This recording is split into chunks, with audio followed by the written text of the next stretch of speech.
In front of me is SONY Xperia VII, and today I would like to show you how you can turn on or off app notifications.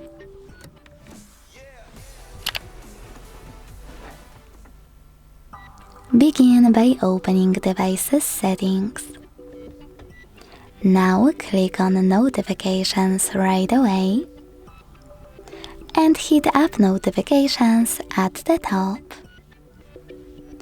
Finally, you can click on Most Recent and tap on one of those sorting options.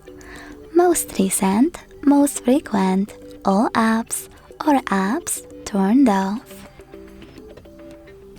When you finish, use green switches next to your apps to block notifications from them, or gray ones to switch them back on. You can also click on any app available on the left and manage all notifications over here.